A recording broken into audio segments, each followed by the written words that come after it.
surgery isn't very lucrative. It doesn't pay a lot for the type of work that's needed. And so some people are not keen to pursue it because of that.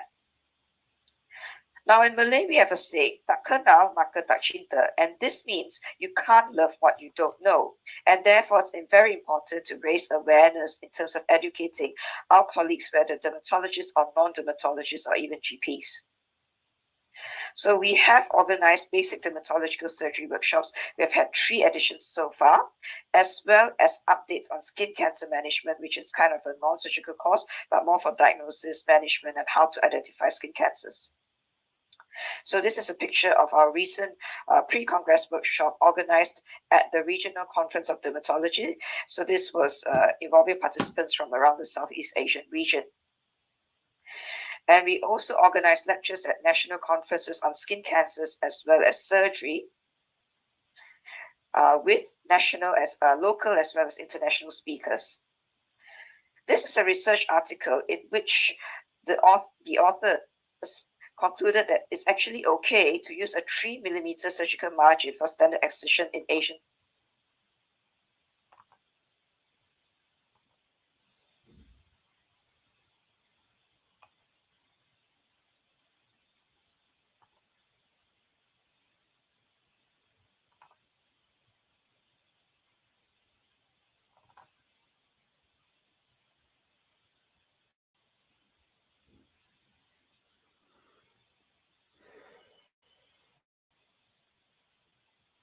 Good morning, ladies and gentlemen. Today, I'll be sharing about how we address various challenges in establishing most micrographic surgery in a resource-limited context. I have no conflict of interest to disclose. Malaysia is a country in Southeast Asia with a population of 33 million, and we have slightly more males than females. In terms of ethnicity, it's a mixed population with roughly 60% Malays, about 20-something% of ethnic Chinese, 12% of other native groups or Bumiputra, as well as 6% of Indians. Non-melanoma skin cancers in Malaysia are not as rare as you might think. So it's the 9th most common type of cancer for males, as well as the 10th most common type of cancer in females. And it's more frequent and with a higher rate among the Chinese population, who tend to be fairer with Fitzpatrick skin type of 3 to 4. So it's the 7th most common among males and the 8th most common type of cancer among females in the Chinese. Now, how we started was really in response to patient needs. There was a patient with a high-risk basal cell carcinoma on the nose who needed Mohs surgery. And so we suggested that she goes to either Singapore or Thailand for this surgery. And she's not from Kuala Lumpur itself. She's from a nearby town called Kajang, which is very famous for its grilled meats, as you can see, or as we call it, satay. And so because this lady couldn't afford to go elsewhere, Dr. Adrian Yong, Prof. Adrian Yong at that time, who was in our team, decided to start the service to help her.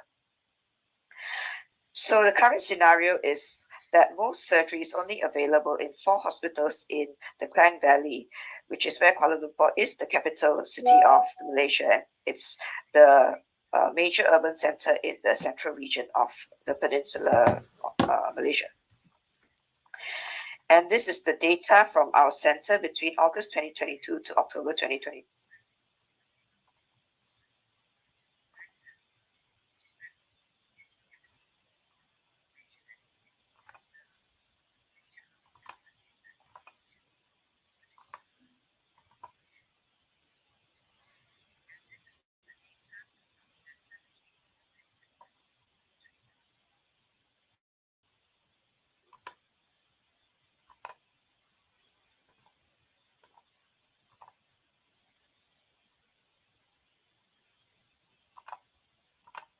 Good morning, ladies and gentlemen.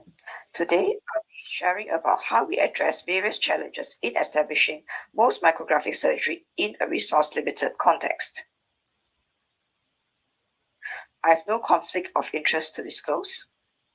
Malaysia is a country in Southeast Asia with a population of 33 million, and we have slightly more males than females.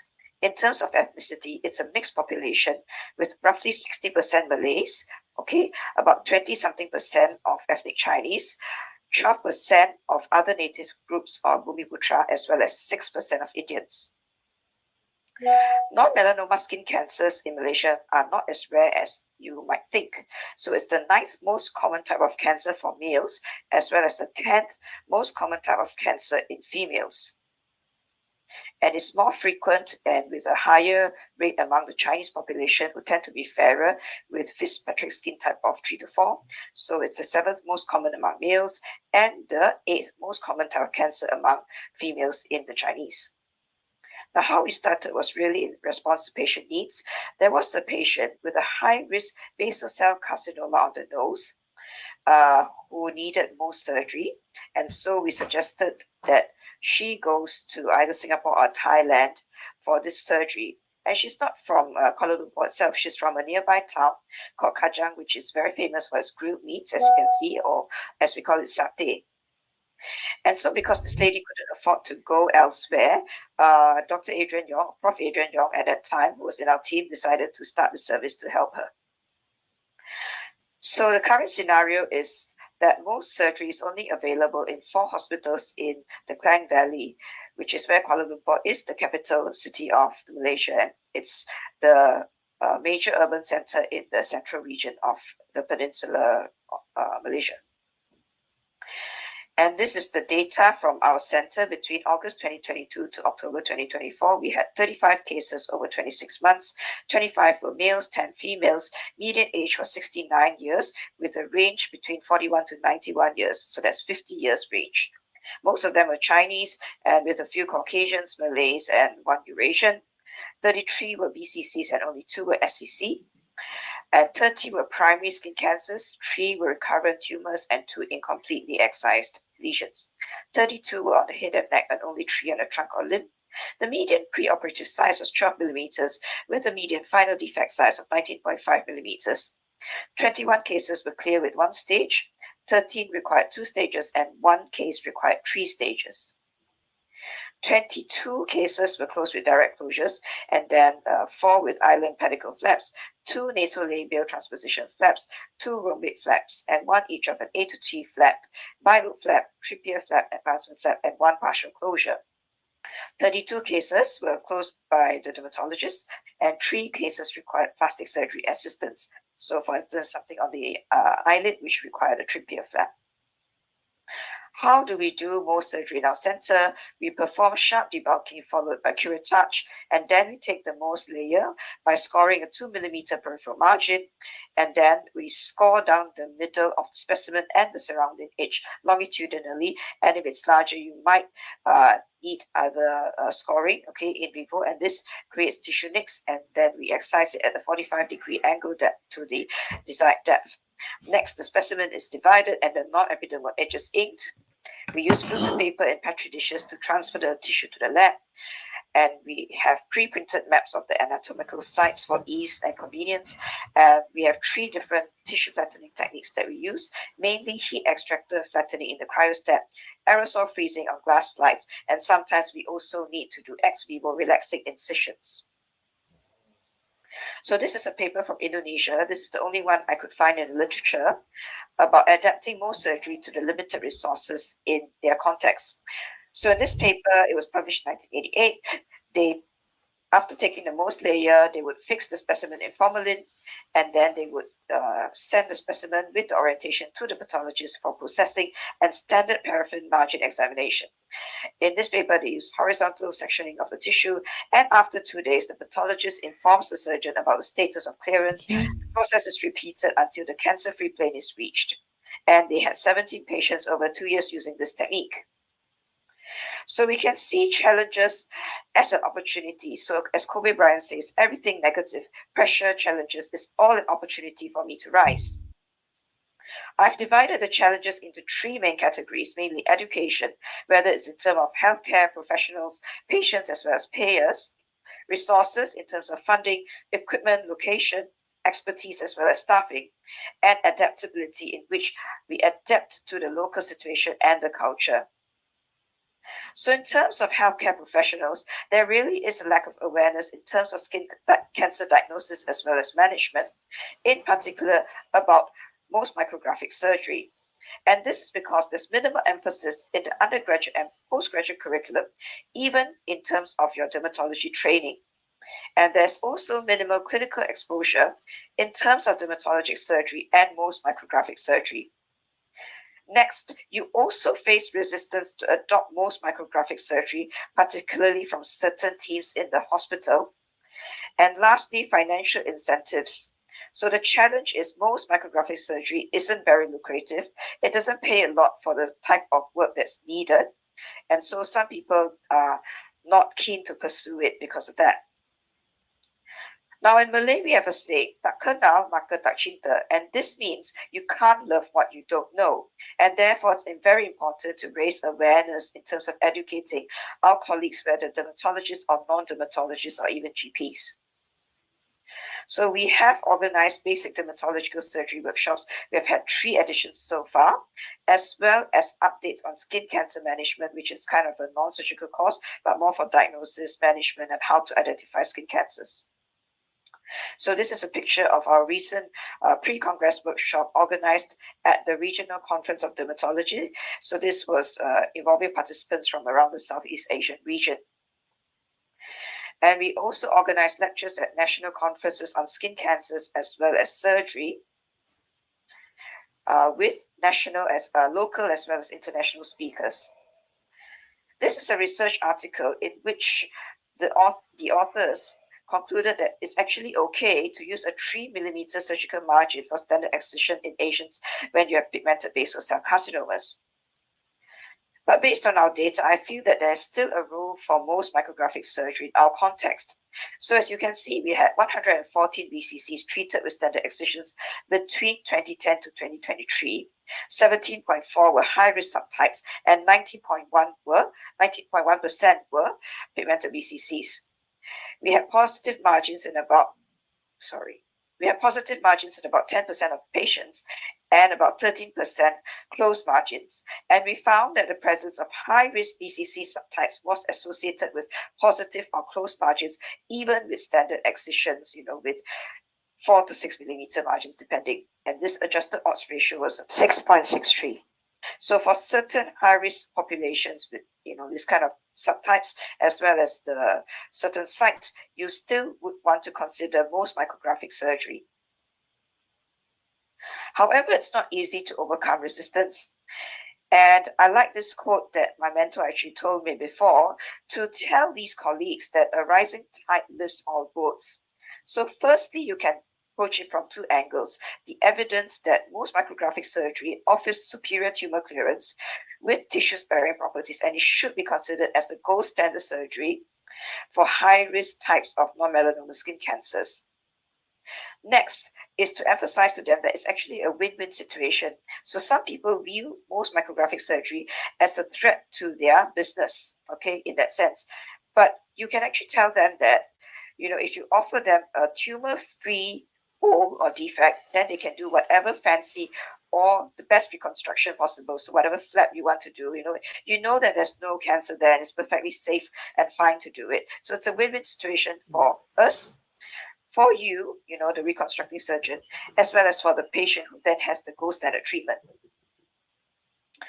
So besides that, we also need to educate our patients in terms of awareness of skin cancers. As you can see, the median duration prior to diagnosis, from when the skin cancer actually appeared and when they actually got diagnosis for all skin cancers in our study was 12 months. For BCCs, also 12 months, SCCs shorter at 6 months. And also the awareness about most micrographic surgery isn't really high, especially for the Asian patients. So you see on the right-hand side, this is a screenshot of my patient information video that I've actually put on YouTube as well as on my website. So patients can actually view that and also discuss with their family about the treatment option and what is most micrographic surgery and what they can expect on that day and how reconstruction is done. You can also go through traditional media. We had an article in the national newspaper on sun exposure causing skin cancers, as well as through social media such as Instagram posts on Facebook. So in terms of prevention, it's also very lacking in terms in our patient population. So we had a qualitative study that showed, even among medical science students, they don't really, use protective clothing. Among traffic policemen, only 17% use sunscreen. There's more use of protective clothing, hats, and sunglasses because of their uniform. And there's a cross-sectional study among university students, which showed that sunscreen use range between 19.2% and 29.5%. So that's really quite low. And so a lot more needs to be done in terms of awareness of how to prevent skin cancers, both for primary prevention as well as secondary prevention, and particularly for high-risk groups such as patients with organ transplant recipients. Next, the big category is also our resources. We have a lot of limitations in terms of funding, equipment, surgical equipment such as your Seagull handle, all right, as well as most ring kit, any other fancy equipment that you may need. It might not be available in a resource limited setting, as well as the laboratory might not be so accessible as compared to in the Western countries.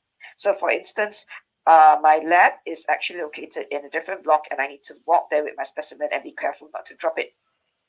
Okay, in some hospitals, it's even located in a different site altogether, and the specimen needs to be transported with a courier, for instance. All right.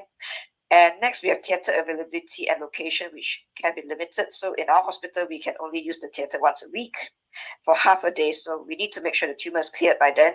Sometimes, we even take a slightly wider margin in 2 millimeters in order to make sure that, we address the time limitation. And also the location of the theatre, as we mentioned. So, having to transport it to a different site from your lab. In terms of theatre availability, the other problem is if you don't have enough slots for operating on different days, then like us, we can't offer slow-mos for cases of DFSBs or even MIS because we just don't have the capacity for it. So this is just a cartoon, the surgeon becomes a Superman to fly the specimen over from the theatre to the lab. Next, we also lack expertise. We have not that many dermatologists, particularly in smaller towns or rural areas. So the role of the GP is quite important in terms of diagnosis and also directing the patients to the right consultant. If we don't have that many dermatologists, we have even fewer dermatologists or most surgeons. And this poses a challenge because most of them are located in the major city. We also don't have enough expertise for lab technicians, and so a lot of training needed to be done in-house. I would have loved to send them abroad to a center where they could learn, but sometimes, we don't have funding to do that, and the techs may not be keen because they have other commitments back home. We also sometimes face challenges in terms of staffing for both doctors as well as trained nurses.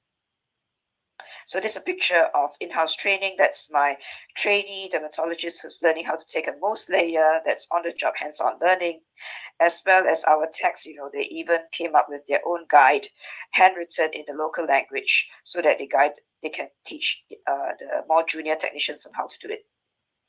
So adaptability, sometimes we need to innovate when resources are not available. We need to address differences in anatomy compared to Caucasians, such as in terms of skin thickness and facial structures. We need to look at cultural norms and patient expectations. So in our country, some patients don't prefer secondary intention healing. They think it's not as good as, a doctor who stitches it back together. So it's important to tell them that you can get very good results and not do too much surgery.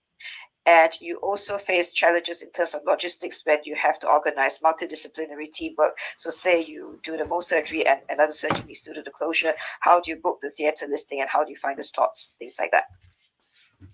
So desperate times call for desperate measures, and necessity is often the mother of invention. So here we have on the left-hand side, you can buy this beautiful set of dyes, but for us, we just put it in specimen bottles, and I like to use paint brushes, but you could also use things like orange sticks or Q-tips to ink your edges.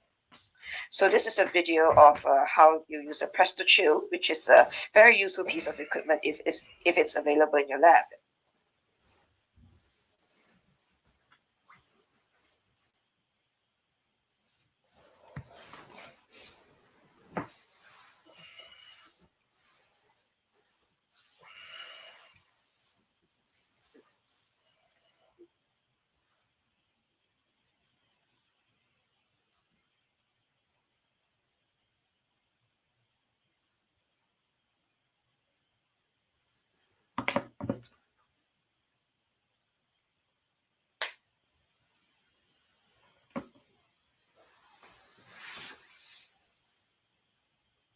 So we don't have cryoadmitters and we don't have the Presto Chill. When we first started off, we started by using aluminum molds that we made, but we found that the base was uneven, and this posed a problem when you try to get your on-face sectioning. So we improvised by using cookie cutter rings, to replace your Mohs ring. And this actually works quite well if you can't afford a Mohs ring kit. However, because there isn't a standard thickness, you tend to overfill with the OCT, and then it takes slightly longer to freeze it and to make sure that the specimen can be cut. So in the end, we found this kind of perfect technique for us, which is a modification where we use the Mohs ring kit without the Presto Chill. So we use a glass slide with the Mohs ring because we don't have that circular disc. However, when you use this, because you don't have the Presto Chill, you have to remember to freeze it for longer in the cryostat. So for the small ring, which is 28 millimeters, you need 4 minutes, and the large ring, 5 minutes. So this is in London, which is an experiment done by Mr. Gabriel at the St. John's Institute. And in our setting, which is a tropical climate, you will require a longer time, which is 10 minutes for the small ring in a warmer room temperature. So just bear this in mind when you use this technique. Now, skin thickness in Asians is generally thicker because of increased dermal thickness and increased collagen content. So sometimes you might need to consider larger suture diameters for wound closure. And the Asian facial structure is also different with a wider face, so you have more increased bitemporal, bizygomatic, and bigonal width, with a wider forehead, mid-face, and lower face, retrusion of certain structures, so you get a flat forehead, slightly different look, a low nasal bridge with a broader nose, and a retruded chin. So this leads to very interesting closure options. So we hardly get to see this being done in a Caucasian patient. So there's a patient with a BCC on the nasal tip, which we close with an island pedicle flap.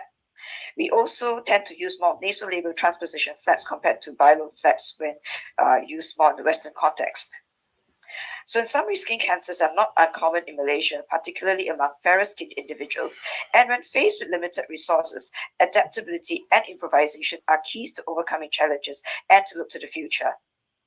I would like to acknowledge my team as well as the pathologists, plastic surgeons, and of course my wonderful heroic lab technicians.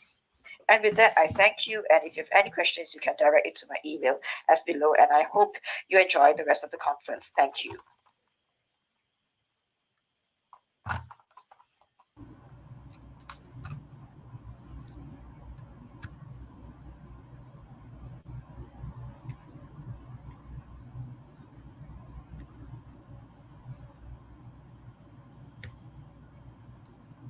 Okay, how do I do this? Hi, I guess it's time for me to say something. Can you hear me?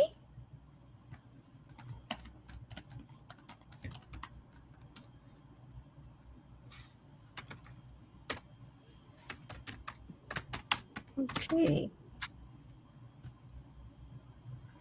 Right.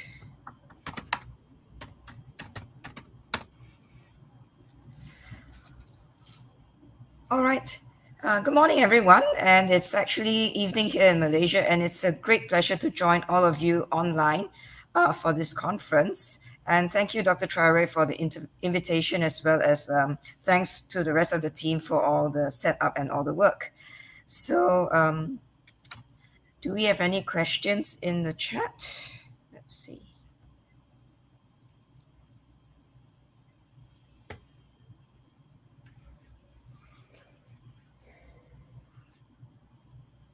Looks all right. I guess there's not much activity on the chat box, so maybe I'll just start off. And I'm just curious, right, to just ask you guys in Guinea and maybe in Africa, do you get a lot of skin cancers there? Is most surgery available in a lot of the countries there?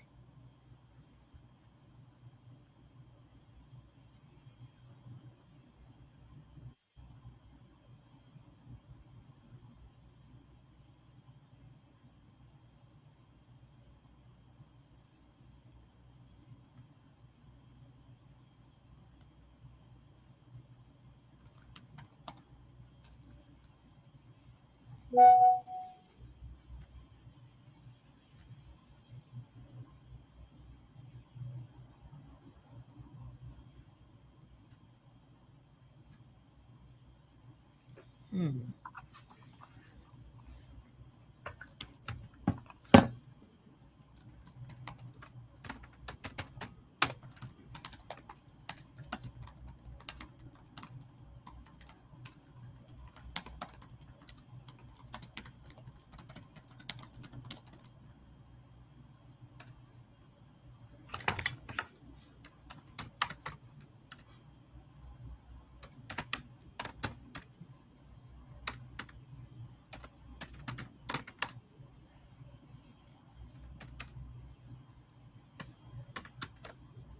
Hmm.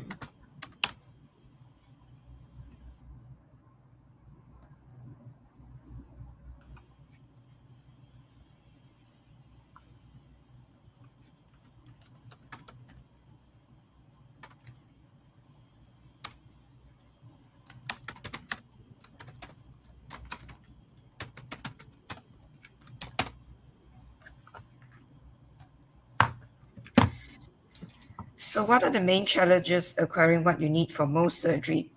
Um, Yeah, I think firstly is the technical expertise. It's because you don't actually need a lot of equipment compared to a standard pathology lab with frozen section techniques and with your standard operating theater setup for dermatology or plastic surgery. But the main thing is to get people trained, whether it's the surgeon or even the nurse, or most importantly, your lab technicians. But in terms of certain equipment, such as the Seagull handle and the Mohs ring kit, I actually had to order them from distributors to bring it in from abroad. even things like my glass slide, it was a special size. You can't use that small regular glass slide. It's a special large glass slide, which costs around like 9 ringgit per glass slide. So it can be a bit expensive and you have to order it from abroad. So it's a bit of a hassle because it takes time to bring things in and you have to go online and look for the distributors and people who are willing to ship it to you. Alternatively, you can go for conferences and buy your equipment at the conferences or ask your friends who live in those more developed countries with access to these resources to bring it over for you. So, what are the barriers to training dermatologic surgeons in most technique? I think the main problem is getting people even good at basic techniques because in a lot of places you don't get a lot of emphasis on dermatologic surgery. So things like just cutting and incising, excising, suturing, all those need to be good as a basic.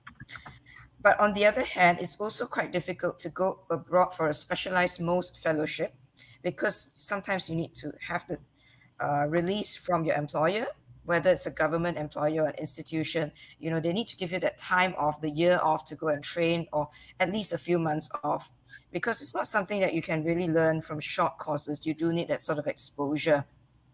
And as they say, even the fellowship is just the basic step, and there's so much more to learn after that. So you need to have the time and the allowance and the energy, of course, to go for further training. Having said that, for us in Malaysia, the challenge is a lot of people end up being quite senior by the time they get into dermatology training because we have to do internal medicine first. And by the time you actually can go for a fellowship, you are in your late 30s or even early 40s. And that's not an easy time with your family commitments and professional commitments to actually take a fellowship abroad. So those are quite difficult things to navigate, just personal circumstances. And how can the lack of skilled personnel like histotechs for slide preparations be addressed? So, like I mentioned in my talk, we were very fortunate to have a very enthusiastic team of technicians. So even though they couldn't go abroad, we were able to communicate with them with the use of certain materials like books and videos, as well as communicating with other colleagues abroad. And we found our own way how to do things that work in our scenario. Having said that, they were already very, very good with the normal conventional frozen section, which were vertical sections. They were excellent at that. And even in terms of staining, our lab offers, really great stains which look like standard H&Es with your paraffin stains. So I think they were good to begin with, and they had the passion and they had the energy and the effort to go that step further to get this done. So really, really hats off to these guys. And if I could send them abroad, I would, but they really can't, make that sort of commitment at this time. And what funding models could be implemented to make this procedure accessible in resource limited settings? I think it really depends on your government and whether skin cancers would be a health concern or a priority in your area. So if let's say you're in a place that has infections or maybe more inflammatory diseases as their main concern for dermatological services, then it might be quite difficult to actually emphasize on skin cancer work. But I think the way is to actually work around things. We're not asking for a lot of funds. You just need to train the people and just get those few items and just adopt what you already have in terms of your frozen sections in your lab. So just adapt and make do and modify. And can local or international insurance schemes cover this technique? So in our setting, in the government setting, for civil servants, it's entirely sponsored by the government because it's under their healthcare scheme. But if you have an insurance scheme, it can be a bit tricky, private insurance to cover this because sometimes it's not seen as a priority. One patient was even told, if you have a melanoma, then it's covered by your policy. But if it's a non-melanoma skin cancer, it's not. So in a lot of cases, you do need to have that sort of push to bring awareness to the insurers or the payers as well. But for now, I think in terms of our region, we do offer very competitive rates for people to be able to afford this sort of surgery, it can even be in a four-figure range. So for most middle class people or even higher class, they can actually afford it, and it's not too bad.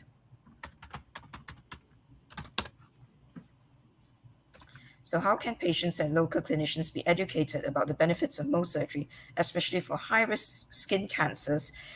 And a lot of it comes down to just talking to them. So in terms of patients, it's patient awareness. When patients come to you for screening for skin lesions, it's talking to them and showing them videos, showing them photographs and written patient information leaflets that they can take home with them and talk it through with their family members. Because in Asia, the family plays a big role in terms of decision making and in terms of health education. So it's a really, really kind of cooperative work with the patient and the family members.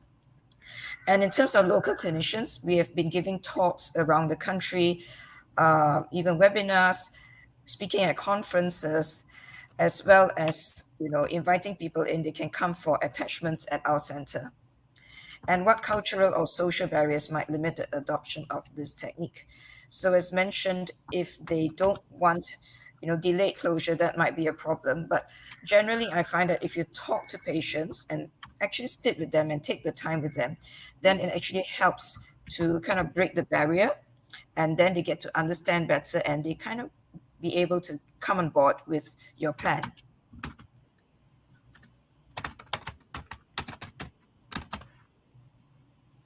And are there issues with procuring essential consumables for slide preparation? For the general slides, like just stains and just normal glass slides, no.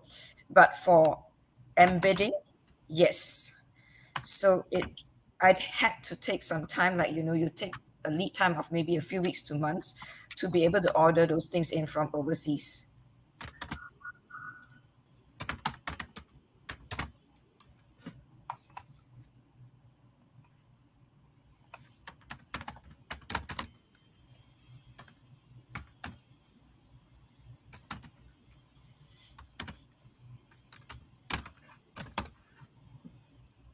And how can continuity of care be ensured in the face of frequent shortages? So we don't really have shortages per se, because a lot of the stuff we can keep using it. And for the dyes, we just use standard dyes. We don't order those fancy things. So I just pour it into little bottles and I use it from there. So those can be topped up at the lab. For the seagull handle, it's reusable. Similarly, with the glass light, with the Mohs ring kit. So once you get one batch of stuff in, you don't actually need to keep buying it. So that's good. You don't have to spend a lot really to start this off.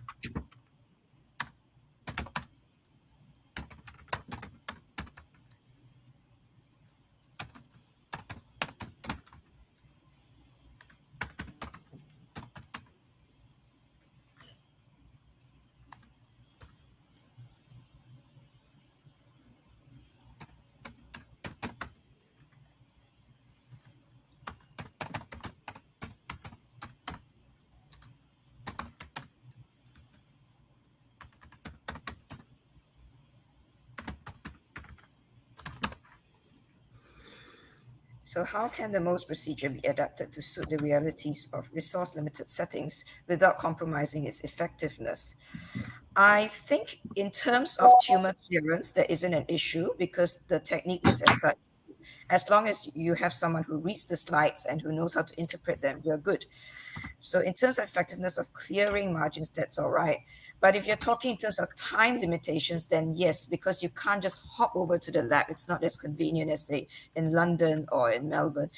But you have to actually physically walk it there. So in terms of effectiveness, it's more of like time efficiency for the surgeon.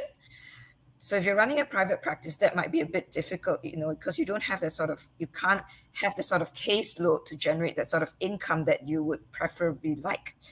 So it's more like a passion thing, something to help the patients. But I think in terms of actual earnings, that still needs to be refined a little bit more.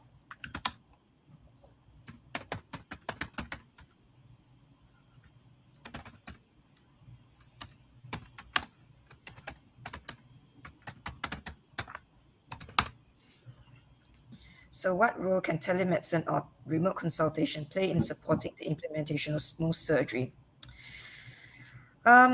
I think this is a very good question, actually, and I've thought about it because sometimes, because some of my colleagues, right, they don't have the privilege of having the lab in the same building. And as I said, there's actually a guy on a motorcycle that takes the specimen to another lab.